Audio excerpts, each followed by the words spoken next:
Assalamu alaikum, welcome to another episode of Health is Wealth. I am your host, Shabnam Riaz. Today we are going to talk to Dr. OMAR Idris Mufti. He's the head of cardiology here at Maroof International Hospital. A very, very important topic that we're going to talk about today. We're going to, unravel some of the information and misinformation regarding our heart health, how to look after our heart issues and be more on the preventive side. So let's go and talk to Dr. OMAR.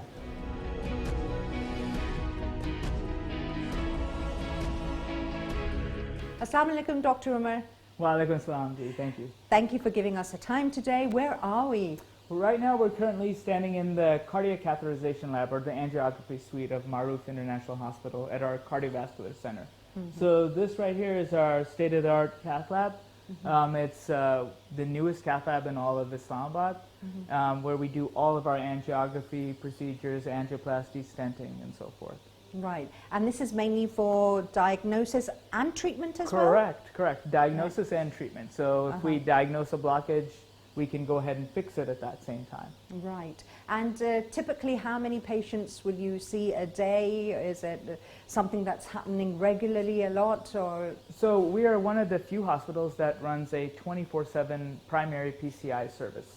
So meaning that if you come in with an actual acute heart attack, at any hour during the day, our cath lab is open, and we will bring you up and immediately open up that vessel within 90 minutes of your presentation to the hospital. Okay. So one of, I think, 3 of the hospitals in town who actually do that. So these emergency services are available 24/7. Right. Okay, so that's really informative. We have to talk about this more in depth, so let's join you at your office. All right, thank you.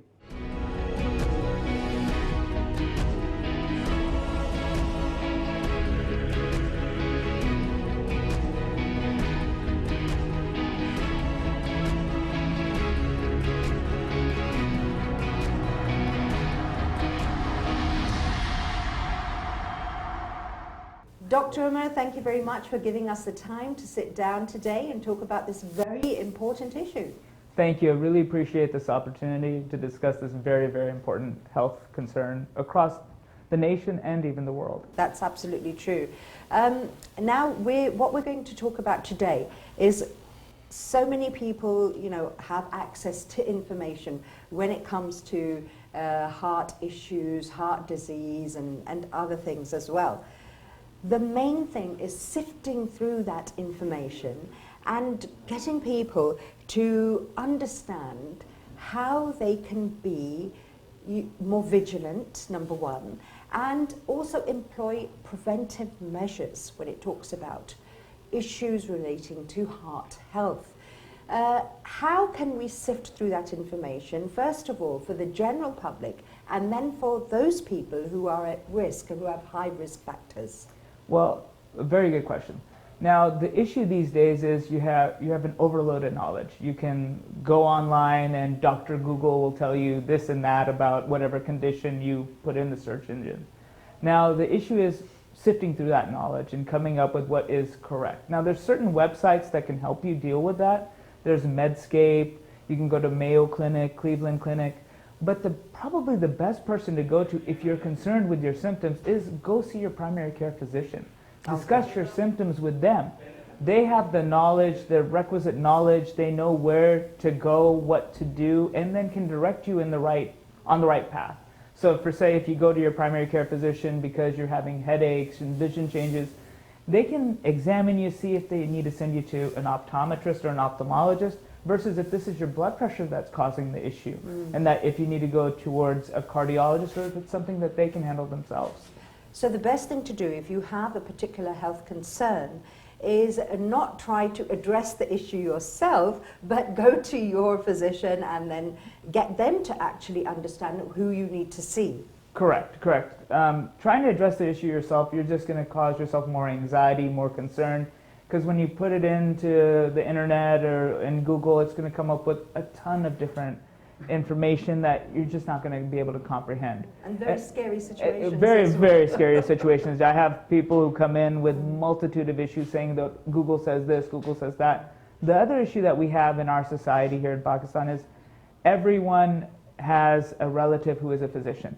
and they will go and ask that physician as well. Be it if the physician, if their issue is something to do with their child, they'll go and ask their gynecologist something about it, or a surgeon, when you should be asking the actual specialist regarding that certain point. That is such an important point that you have raised there, in fact, because due to the high number of doctors we have in Pakistan, as you rightly pointed out, so many people will have a cousin, an uncle, you know, Right. somebody else who's in the family, and they'll be sort of handing out haphazard information.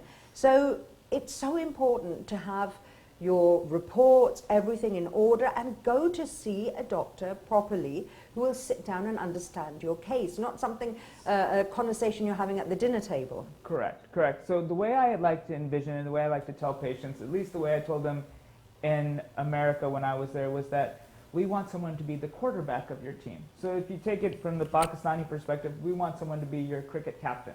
So they're the one who's managing, who's going to be the wicket keeper, who's going to be your bowler, who's going to be your batsman, and so forth. And that should be your primary care physician. And they can then direct you, if you need to go to a specialist, to, let's say, that wicket keeper over there. They'll be the bowler, they'll be the batsman. So you need someone to manage the team. And it's better if it's someone who's distanced from you from a personal perspective, so not really a relative. That's a fantastic analogy that you just gave us. I mean, so many people will be able to understand that now you put it in terms of cricket. So, you know, as in other areas of the medical field, you can have sort of like 6-month screening or maybe a year where you go to see your physician. Does that happen with cardiology, or is it usually people who come to you when the symptoms are bad and you wish they had come earlier? Well, we see a lot of that. We see a lot of patients coming in when the symptoms have actually gotten to the point where they come in with an acute event, like an acute heart attack. And at that point, it's an emergency situation, and you have to take them in to the cath lab and perform whatever procedures necessary with angiography, angioplasty, and so forth. The best option and the best thing to do is we would aim more towards prevention. So just like you're supposed to go see like your family doctor every year, every 6 months, or you go and see your gynecologist every so often when you're pregnant, you should go see your family physician, or if you're concerned or they're concerned, they can refer you to a cardiologist, but it should be beforehand. And from the cardiac perspective, we like to see people, obviously, people who are at risk as well. So we see patients who have high blood pressure, who have kidney issues, particularly patients that have chronic kidney disease or on dialysis or heading towards dialysis. Diabetics are very key because they are the equivalent of heart disease. Anyone who has diabetes, we consider them the equivalent of heart disease. And if you have a family history of heart disease, so if you have a first-degree relative who has heart disease, so that be it your mother, your father, your brothers, your sisters, if one of those individuals has heart disease, you're at higher risk and you should get screened as well. And then the screening that we usually do entails, we first and foremost get your history. We want to hear from you what your symptoms are, what your activity level is, what your risk factors are. Are you a smoker? Are you a diabetic? Are you following an appropriate diet? Are you exercising like you should? And then from there we go down the line and get the investigations that are needed, be it an ECG, an echocardiogram, an exercise stress test, certain labs, particularly like a lipid profile to check your cholesterol, make sure that's in control and optimally controlled. Very, very informative, all the points that you have given us. People who, are concerned about their heart health and cardiac issues, what is the best diet for them? Because you hear so much going on, in one research you'll hear that eggs are good for you, and then you'll hear that eggs are bad for you, and then you hear that, eat as many as you want, it doesn't matter. What would you recommend as a cardiologist? What should be, for not just a person who's at high risk, but to maintain a healthy diet? Well, very good question. Now, there are tons of diets out there. There have been the fad diets such as Atkins diet, the keto diet, and so forth. But the best diet, from the cardiac perspective, generally speaking, is the Mediterranean diet. Okay. So the Mediterranean diet is more so fruits and vegetables, use of your lentils or your dal for Olives. feta cheese, olive oil would be used as well, more so, and then your white meats, so your chicken and your fish, and that should be baked or grilled, not necessarily fried. So not saying go get your chicken from Kentucky Fried Chicken, but bake it at home, and then avoid the red meats as well. That's the ones that are higher in fats and higher in cholesterol. So that would be one of the better diets. The other one that's actually gaining more popularity is intermittent fasting as well. Intermittent fasting actually has a lot of health benefits. So that's also very good as well if you go down that road. Intermittent fasting, when we talk about that, there will be a different sort of a schedule for different people. Yes. So with intermittent fasting, usually the way it is like you can eat whatever you want within an 8 or 9 hour span, and then for the other, be it 16 hours or 15 hours, you can have water and so forth, but no real intake from other standpoints, so no real food. So that actually helps the body's metabolism a little bit better. Can diabetics benefit from that? Or what about low blood sugar and things like that? That is one of the concerns that is there, because then you're going to be on insulin and so forth. But generally speaking, then when diabetics when Ramadan comes around and then they are fasting as well, there's certain things that they can do. So if you're on insulin, we obviously hold your insulin. Certain medications can still be given if you're a diabetic. So it can still be used by diabetics, but should be under the care of not only a cardiologist, but your endocrinologist at that point. So if you're planning on going on some sort of diet, it's best to discuss it first with your physician. And if you're diabetic, best concerned to discuss it with your endocrinologist or diabetic specialist. So that you are, on top of your health management and not the other way around. Your health sort of taking you all over the place. You should be the one controlling what's going on. I think that would be the right attitude. 100%. And, as we talked about these diets, keto, you mentioned that one, that's gaining a lot of popularity. It's supposed to be, I think, when you have more of the fats. You have more of the fats. So as a cardiologist, what would you say about that? So I've had a lot of people who've been on the keto diet, and they come in, and what happens is it drives up their cholesterol levels. So it drives up your LDL and your triglycerides, which are the precursors to atherosclerosis or plaque deposition within any artery in the body. More commonly, you see it in arteries in the heart, arteries that lead up to the brain, like your carotid artery and so forth. So it's not the most healthy cardiac diet, so to speak. I mean, it helps you lose weight. People do lose weight on it quite a bit. But at what expense? But at what expense? You've got to be mindful of things. And speaking about being mindful, our diets, our typical diets, they consist of a lot of oil. And, like the nihari and whatever, and pai and things like that, really rich in fat, rich in oil, rich in all those things, spices as well. How do we develop a cultural shift for people? I mean, for many people, if you suggest to them a Mediterranean diet, they'll say, what? How can it be a sort of a doable balance between the two? Well, that's a very good question. So the doable balance is what you're aiming for. So in the morning, I would say you can still have your egg in the morning if you wish. Try and do it more so egg whites. You can still have your egg yolk every once in a while. But then instead of having your typical paratha with your egg, go ahead and have brown bread. Brown bread may be better. So you can still mix and match. And then we're still allowed to have our chapatis and everything else. And everything in moderation is always okay. So it's not like, oh, we've made nahari today, tomorrow we're going to make biryani, the next day we're going to make whatever, chapli kebab at home and so forth. You have to do it in such a way that you can have each and everything that you want, but just not maybe every week, maybe every other week, every third week. You can have little small portions of that. And you can still maintain what you want to eat, and it leads towards a more healthier diet overall. And another thing that is going to be key with Ramadan coming around within the next month or so is that what we commonly see is that people in their households, they tend to use the same oil for when they're cooking their pakore or samosa at the time of iftar. And that is just drained in fat. If you reuse it again, they put it on the side and they reuse it again the following day. Very commonly done in our part of the world. Very commonly done. I understand from financial aspect, yes, you can't use they don't want to use new oil, but that is drenched in in fat. And that leads to more increase in your LDL, more increase in your cholesterol and so forth, and will lead more towards heart disease long term. Right. So basically, as you said, moderation, substituting different things as Correct. well, and being mindful for actually what we are putting inside of us, that we have to be accountable for it. Yes. So, you know, just like other things as well, we have to respect our bodies. You have to respect your body, so you have to be mindful of what you're putting in, and then you also need to be understanding that you need to perform daily exercise as well. And by that I don't mean going to a gym, getting a gym membership and going and exercising, lifting weights. Simple things such as walking.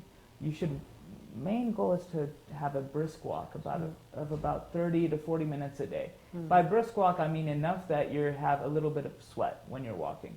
And you're a bit out of breath. And you're a bit out of breath. Now don't push it towards the point where you're having symptoms, because if you haven't done it before and you're going on a walk, it's not like a marathon. I don't want you to go ahead and start running and doing all that. Slow and steady wins the race, as they always say. Yeah. So start off slow and gradually get yourself up to the point where you're walking at least 30 to 40 minutes a day.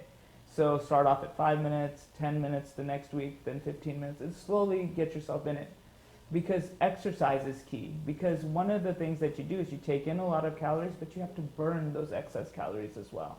And that is via walking, and then you limit by limiting the amount of calories you take in. So let's say all of us typically have 3 meals a day. Pakistan, it's usually 4. At times they have, with their afternoon tea, they tend to have a little constant eating. Something. I don't think we even have three or four. So if you cut out 500 calories in a day, that is 3,500 calories a week. 3,500 calories translates to 1 pound. So if you're cutting out that 500 calories per day, you increase your activity level, you could essentially drop a pound a week. So those type of things are necessary in order to lead a healthy lifestyle. That's very motivating. These are simple style changes. Simple things are key. So don't go for the fad diets, fad things, but do these simple little things to help yourself and your health. Right. Tell us about the month of February and the importance it has. So the month of February is the American Heart Association has declared it as Heart Health Month, and typically we, as we all hear and you read, you think about heart health as the leading cause, cardiac disease is the leading cause of death across the globe. Did you know that cardiac disease is the leading cause of death in females as well? No. So around about 1 in 5 females pass because of cardiac disease. So the American And would that be the first heart attack they would have? Usually 50% of people, the first heart attack is your only heart attack. So the first episode of chest pain is your only episode of chest pain. So with that in mind, with the knowledge that more people think heart disease is interlinked with the male population rather than the female population, Absolutely. the American Heart Association has made February Go Red Month to make women more educated in regards to their heart health and their cardiac health. So with that being said, we need to talk about the different types of symptoms that are experienced between males and females. Males, typically we get, if you have chest pain, you feel like a pressure on the chest. Some people term it, an elephant is sitting on my chest. The pain radiates at times down the arm up to the neck. They get cold sweats and so forth. It gets worse when you exert yourself, relieved with rest. The difference or the caveat here is that in females, they don't get those type of symptoms typically. So females and diabetics tend to be a little bit different. They tend to have a little less symptoms, so it tends to be more so atypical, as we like to call it. They tend to get pain in the stomach area or epigastric area. Okay. They tend to get a little bit of nausea, some slight shortness of breath. They can have some vomiting and some cold sweats, but not really the typical chest pressure. It'll be less severe? It'll be less severe, but it's actually... But it's actually life-threatening. It's actually life-threatening, and it's misconstrued. Most people think, oh, this is, I ate something bad, and this is my reflux or my GERD acting up, or peptic ulcer disease, when in fact it could be heart disease. Right. So how do women recognize which symptoms they should be looking for, and how should they care for their heart health? So, particularly if you're female and you're a diabetic, you need to be screened. You should be screened by a cardiologist. So okay. How often? First and foremost, you should at least get one appointment, get evaluated, get baseline tests, baseline studies done, and an evaluation done, so that you're at least okay from that standpoint. And then later on, they can then arrange for a follow-up, be it at 6 months to a year down the line, if everything looks okay.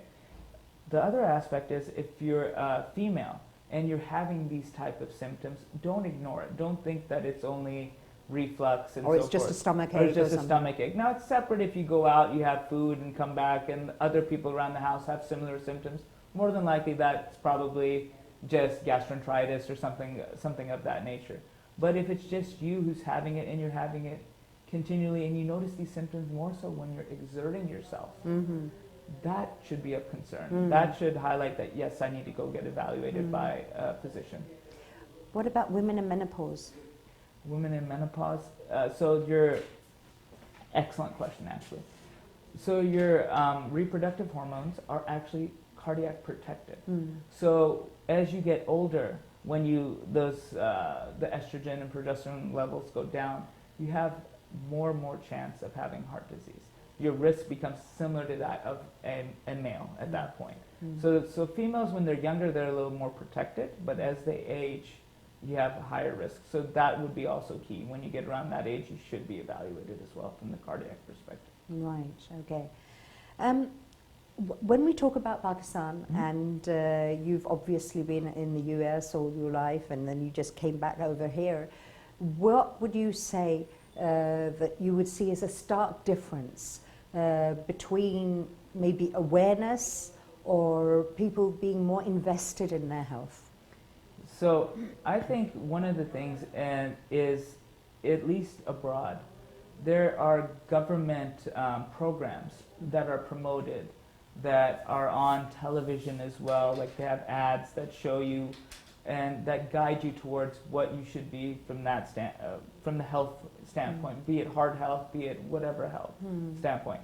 Now, here in Pakistan, we lack that government programming. We've just recently started with it. If you look on boxes of cigarettes, they have those little pictures of gangrene or a gangrenous foot or something like that. So that's been in America for quite some time, those type of stuff. And then they've even stopped ads regarding smoking and so forth. So like Marlboro used to always have ads on. Those are no longer present.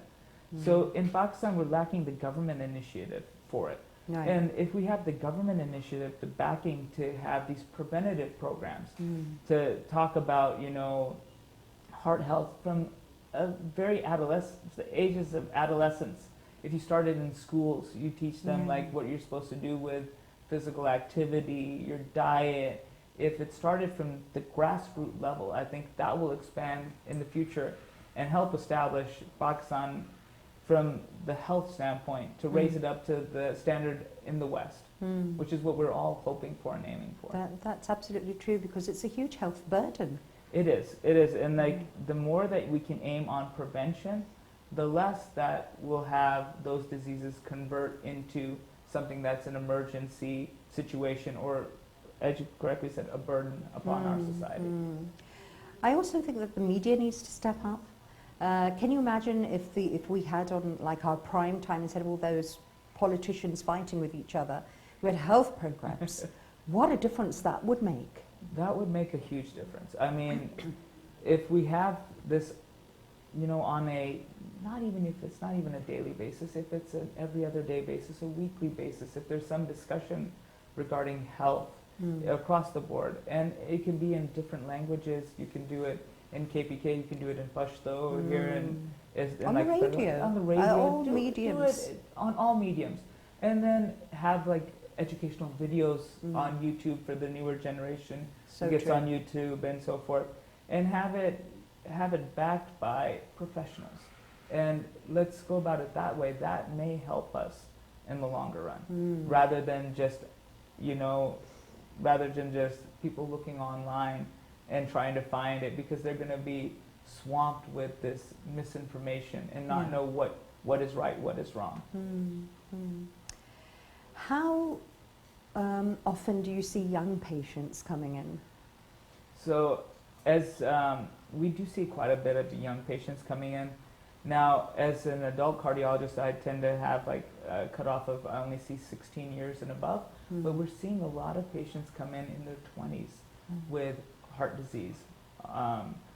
In fact, I had a patient just about a month, 2 months ago, who was in his, I think he was mid-20s, and he had epigastric pain.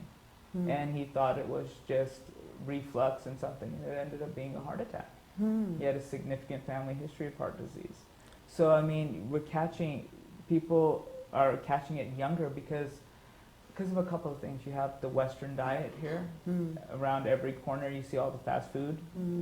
Fast food places, you see McDonald's, you see KFC. And so they're into that. There's smoking still heavily prevalent here in Pakistan as well. And the other key is obviously our inactivity. We're not as active as other people are. And we think, and then one of the major keys that I have not touched on yet is that our genetic predisposition to having heart disease. Southeast Asia has one of the highest levels of heart disease across the world. Really? Yes. So Why is that? it's genetics. I mean, if you look at it, there's a Guyanese population that's now in South America. And there are transplants mainly from the subcontinent. So from India the area. They transplant it there, but they've looked at it, why their diet is different than the typical subcontinental diet. They've transplanted there, and their heart disease numbers are elevated. And it's because of genetics. We have a higher predisposition to having higher cholesterol levels than the rest of the population. However, you have to take that with a grain of salt. When you look at our other individuals up in the northern area, if you look at Hunza standpoint, most of those people live into their 80s, 90s, some into their hundreds. And why is that? Again, the lifestyle. The lifestyle. Yeah. They are going up and down the mountains. Yeah. They are eating organic food. And it's their exercise, it's their healthy lifestyle. And that has led to their longevity of life versus the rest of us who are stuck in, the rat race, so to speak. Yeah, that is so true. And, like you very well pointed out, first of all, we have this huge challenge, you said, predisposed genetic issue. And then the sort of, the ostrich syndrome that, okay, never mind, we'll just keep on doing what we're doing and not worry about it. But it does catch up with you. It does. Sooner or later, if you do misuse and sort of, misuse your body and whatever you're putting into it and the way you are living, it is going to affect you. And, God forbid, you will have to see a specialist, a doctor, a cardiologist. And it's always at that time that a person thinks, oh, I wish I had changed this. Yeah. I wish I had done this. Hindsight is always 20/20. Now, looking at it, it's better to start early. So if you ever have these concerns, I think there's no time better than today to go in and see your family physician or the specialist that you think may be the answer to the questions that you have, may have the answer to the questions that you have. So don't procrastinate. Get it done, because you never know. Your first episode of chest pain could be your last episode. Yeah, that's very true. Very true. Also, the different procedures that we hear about, friends, families, you hear about a lot of people, I had this issue and I went to the cardiologist, I had an angiography, or I had a stent put in, or, various different types of procedures. Can you just talk us through what they're for investigation and also for treating a patient with a blockage? Can you tell people who are, going to have that sort of a procedure exactly what they're... Yes, so when we feel, if you have certain tests, like if you have an exercise stress test or you have an echo that shows that there may be possibly a blockage somewhere, or you come in with symptoms that are classic for possible underlying blockage, the cardiologist may recommend an angiography. Okay. Now, there's another thing that is called a CT angiography that is done. That is a non-invasive test. So with that test, what they do is they put an IV in place, and they give you dye, contrast, that goes directly to the heart, and they take CT scan pictures of the arteries of the heart to see if there's any underlying blockage. That can only help diagnose if there's actually a blockage there or not. Okay. It's not for treatment. Okay. For treatment purposes, if your cardiologist recommends, they would say do an angiography. An angiography helps you with the definitive diagnosis. It is the gold standard of care for patients who come in. So if you're looking and you're concerned, they may say get an angiography. And what an angiography is we go in through, typically we try and go in through the wrist. So you go in through the wrist, you numb up that area, you put an IV in place, and then you pass catheters, which are long hollow tubes all the way up to the heart. And then we take pictures. You're laying flat on a table and we inject contrast through those tubes, and we take pictures of the heart to see the contrast opacifies or fills up the vessel, and we see if there's any blockage anywhere. And if there's a blockage that is severe, and we deem a severe blockage by if it's greater than 70% narrowing of that vessel, then we have a discussion with the patient and the family in regards to the need for possibly angioplasty, which is potentially putting in a stent in that vessel if it's possible. And that would be done at that time? Yes, it can be done at that time. Typically it's done at that time. Right. I mean, it can be done later on, but ideally it should be done at that time. Okay. So if someone has something that is more severe, that's when you go for the open heart surgery for the bypass? Yeah, so if it looks, we look at a person's risk factors. So if a person is a diabetic, if they have any valve issues, so if one of their valves is severely blocked or stenosed or severely leaky, and they also have an angiography that shows that they need a couple of stents here and there, those are the patients you typically send to bypass, because the valve, they can replace the valve during bypass surgery as well as bypass the blockages. Now, if it's a patient who comes in and they have just blockage in all three vessels of the heart, or at such critical locations where it's not recommended to balloon or stent that vessel, then we would recommend bypass surgery. So the typical recommendation is if you have all three vessels blocked, there's 70% or more, or you're a diabetic and you have two or more major vessels that are blocked, we typically say bypass would be the better option. But then again, that's a discussion that the patient will have with the surgeon, with the cardiologist as well, because we tend to work as a team. We like to do what we call the heart team approach. Yeah, right. Excellent. What are the main fears that you come across with patients who are going in for major surgery? So the typical fear is, is it going to hurt? And we tell them, and is it going to hurt, and is it under general anesthesia? So when you do a angiography or an angioplasty, it's not under general anesthesia. You're awake for the procedure. You're given medicine to numb the area. You're given medicine to relax you, but you're awake for the procedure. The procedure takes about 10 to 15 minutes to do an angiography from the beginning till the end. Right. And then if there's something that needs to be stented, you typically add on about a half an hour, depending on the complexity of the blockage. And patients go home the following day. Okay. So you spend one night in the hospital. If you have a stent, you go home the following day. Now, typical with the fears that you hear from patients is, oh, I had my relative or my friend had one done, and he still has the same issues. Maybe that relative or friend had other issues as well.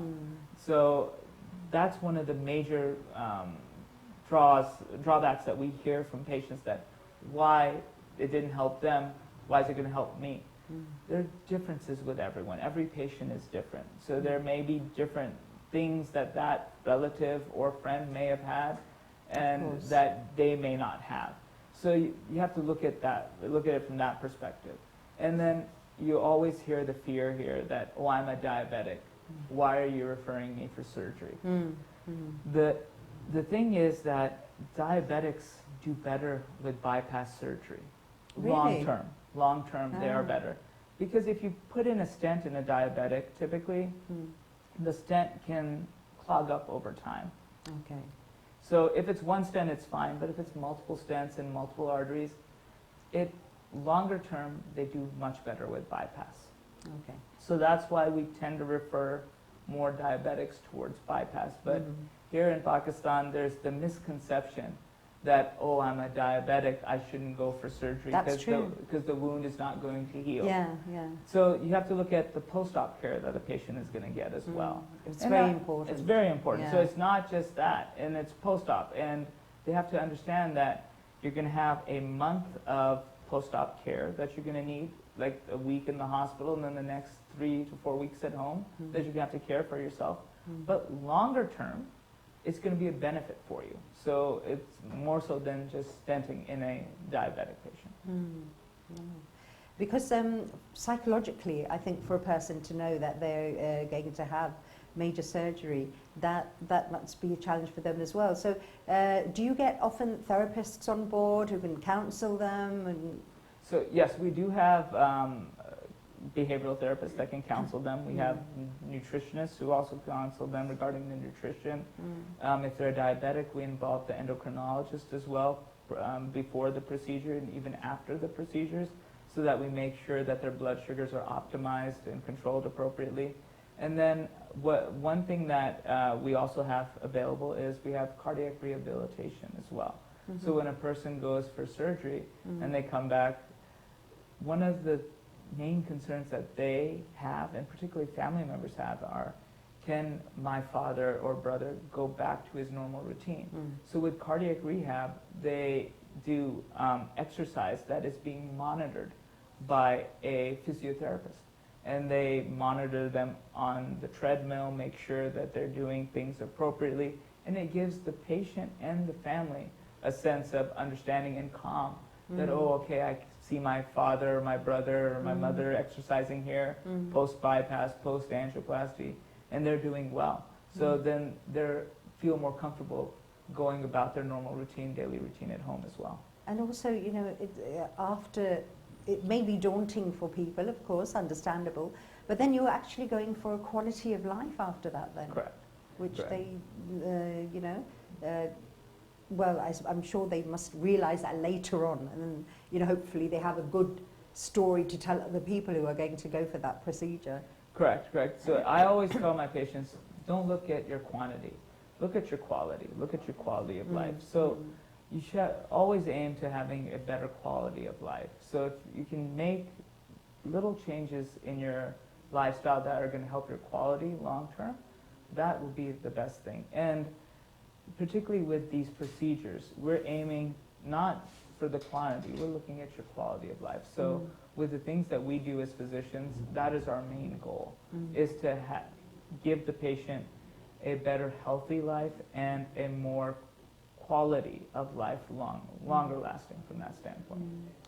How much is self-medication and, you know, hearing from, oh, you know, this blood pressure medicine didn't suit me. Really? I take this one. Why don't you try that one? I mean, blood pressure, I've seen this going on. No, and blood pressure medicines are not a joke. No, they're not. And So I well. have, you see this pretty much every day. You have patients who come in and say, oh, I took this medicine, it didn't suit me. Didn't so suit me. my family member, my friend was on this other medicine, so I decided to switch over to that. So what I would advise the general public is please do not do that. Don't do that. Every medicine is prescribed for a certain reason. Some people, some antihypertensives or blood pressure medicines are better in diabetics than they are in other patients. Some are better in patients with chronic kidney disease than they are in others. Some, if a woman has high blood pressure and is pregnant, you cannot really take certain medications because of the harm that it can have to the fetus.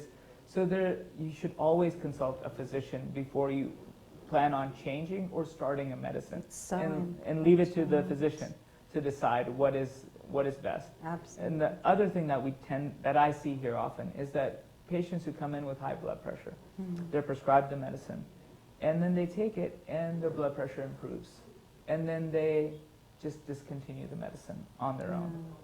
Which I try and explain that it's not like an antibiotic that you're treating a pneumonia or you're treating an infection, and that antibiotic is only prescribed for 7 days or 10 days. This is lifelong treatment for that. So the way I like to counsel the patient is tell them that if you're a diabetic and you're here and I give you insulin, and it brings your blood sugar down. Does that mean you stop the insulin or the medicine that I've given you for your blood sugar control? They typically understand that, say no, because I need that for my diabetes. Same thing with blood pressure. No, you need this medicine. It has helped you control your blood pressure.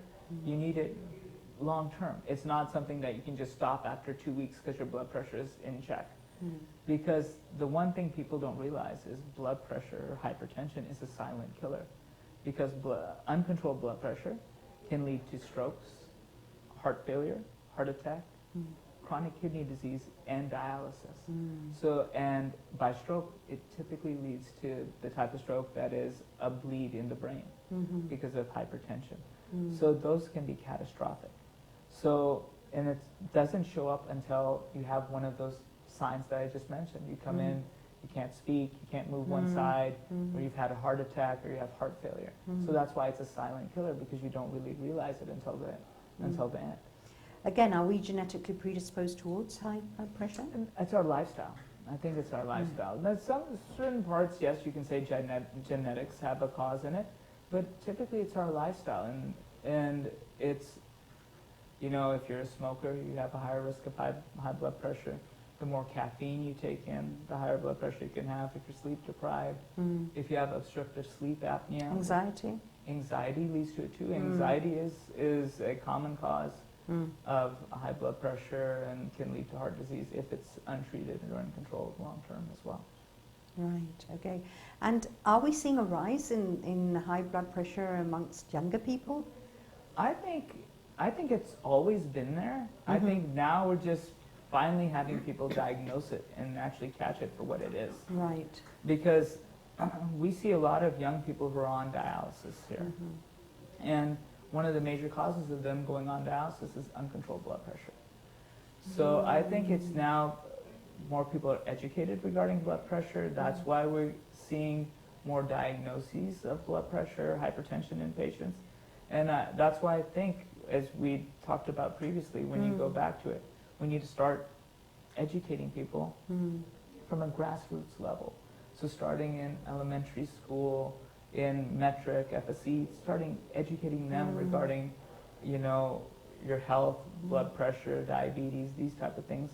Because when they get out of that area, when they're out in the real world, they're going to be busy and they're not going to know. And then it's just waiting. And one of the main things you mentioned in the beginning is that sort of the fast food and the junk food, which is loaded with sodium. Correct. So most of the younger individuals these days tend to go towards fast food. That's a lot of their diet. That is a lot of their diet. So they need to be wary of that. That can lead to not only high blood pressure, can lead to diabetes, and can lead to high cholesterol as well, which are all your risk factors for heart disease. Right.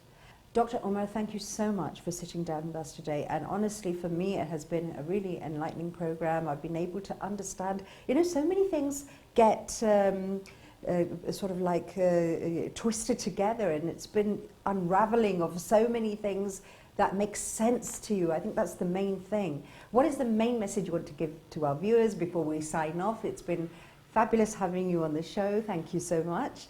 And what's the main message you want to give our viewers? Well, thank you for this opportunity. I really appreciate it.